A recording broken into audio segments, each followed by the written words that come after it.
Guys, आप सबका स्वागत है मेरे एक्सप्लेनेशन में। आज हम 50 स्टेट ऑफ फ्राइड सीरीज में से एक पार्ट एक्सप्लेन करने वाले, तो एक्सप्लेनेशन स्टार्ट करते हैं। इस कहानी को एंडी नामक एक वर्कर नरेट करता है, जो कि डेव नाम के एक आदमी की यहाँ काम करता था। इस फार्म में डेव मेपल ट्रीज से हैंडमेड फर्नीचर बनाता है। डेव और उसकी वाइफ हैदर ये स्कूल टाइम से कपल थे। डेव हैदर से बहुत प्यार करता था, क्योंकि हैदर दिखने में बहुत खूबसूरत थी, बट हैदर थोड़ी सी खर्चीली भी थी। वो डेव के बजट से काफ़ी ज़्यादा खर्चा किया करती थी और उसे गोल्ड की चीज़ें काफ़ी पसंद थी। एक शाम डेव और हैदर एक डिनर पार्टी के लिए जा रहे होते हैं। एंडी किसी काम की वजह से उस दिन काम नहीं कर पाता, इसलिए डेव हैदर को हेल्प करने के लिए कहता है। दरअसल वो एक ट्री काट रहे होते हैं और हैदर को उस ट्री से बंधी हुई एक रस्सी पकड़नी होती है। हैदर वो रस्सी पकड़ लेती है, पर एक लकड़ी का छोटा टुकड़ा रस्सी के बुली में फंस जाता है और दोनों का ध्यान उसके तरफ नहीं जाता। जब डेव ट्री को फाइनली काटता है, तब बुली में फंसे लकड़ी की वजह से ट्री अपोजिट डायरेक्शन में गिरने के बजाय हैदर की तरफ गिर जाती है और उससे हैदर का हाथ उस पेड़ के नीचे आ जाता है, जिस वजह से हैदर के हाथ में काफ़ी ब्लड बहने लगता है और वो काफ़ी चिल्ला भी रही होती है। डेव शॉक में और कोई अल्टरनेटिव ना होने की वजह से हैदर का हाथ कुल्हाड़ी से काट देता है। अब इस एक्सीडेंट के बाद हैदर मेंटली डिस्टर्ब हो जाती है। उसे अब ऐसे लगने लगा था कि वो अब ब्यूटीफुल नहीं है, इसलिए वो अब सैड सैड रहने लगती है। फिर डेव उसे आर्टिफिशियल आर्म लाकर देता है, जिसे वो बदसूरत कहकर टाल देती है। फिर डेव उसके लिए एक आर्टिफिशियल आर्म डिजाइन करता है, जिसे देख हैदर खुश हो जाती है, पर हैदर उस आर्म को गोल्ड से बनाने की जिद करती है। डेव हैदर के लिए और उसके खुशी के लिए अपनी फाइनेंशियल कंडीशन ना होते हुए भी मान जाता है और घर गिरवी रखता है, अपना ट्रैक्टर बेच देता है और हैदर के लिए गोल्डन आर्म बनवा देता है।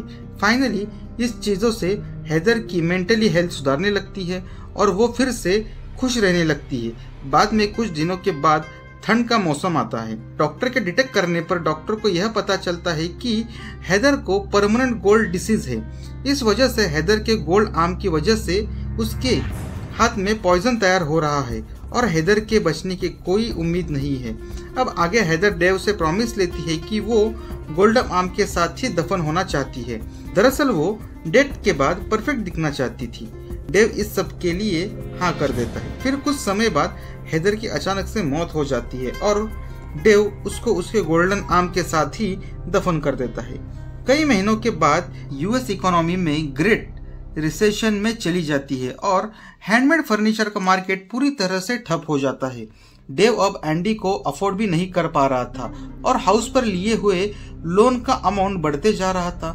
डेव की फाइनेंशियल हालत बहुत खराब हो जाती है। परेशानी में डेव बहुत ड्रिंक करने लगता है। तभी डेव को याद आता है कि हैदर के कब्र में एक गोल्डन हैंड है, लेकिन वो यह सोचता है कि वो उसे एज अ लास्ट ऑप्शन इस्तेमाल करे। वो हैदर की कब्र खोद कर वो आर्म लेने जाता है, पर हम देख पाते हैं कि वो गोल्डन आर्म हैदर के बॉडी से जुड़ा हुआ होता है। तभी डेव उसे काटने जाता है, पर तभी हैदर की आंखें खुल जाती है, जैसे कि वो उसे वार्न कर रही हो। डेव थोड़ा डर कर उसकी आंखें बंद कर देता है और उसके हाथ काट कर गोल्डन आर्म ले लेता है। और जैसे ही डेव की फ्लैश लाइट हैदर पर पड़ती है, तो हैदर की आंखें वापस खुल जाती है। डेव डरते और कांपते हुए अपने घर वापस आ जाता है।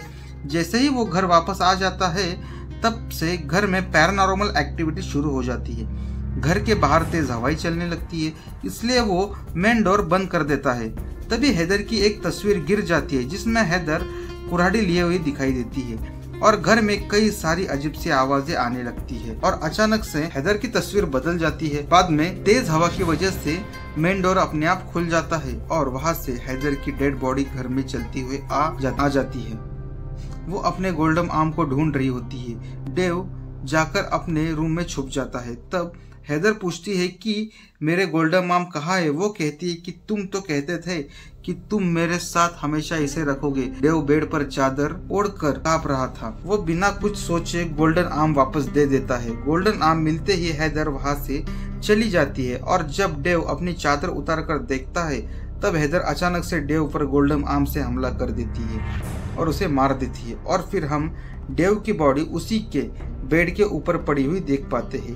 अंत में एंडी बताता है कि पुलिस की ऑफिशियल रिपोर्ट में किसी को भी ये पता नहीं कि डेव की मौत कैसी हुई, लेकिन टाउन में सभी लोगों को ये बात पता है कि डेव को किसने मारा। और इसी इंसिडेंस के बाद हमने हेदर के बॉडी को उसके गोल्डन आर्म के साथ दफन कर दिया। सबको उसका गोल्डन के बारे में पता है, पर किसी की भी हिम्मत नहीं है कि कोई उसे ले ले, और इसी के साथ यह कहानी खत्म हो जाती है।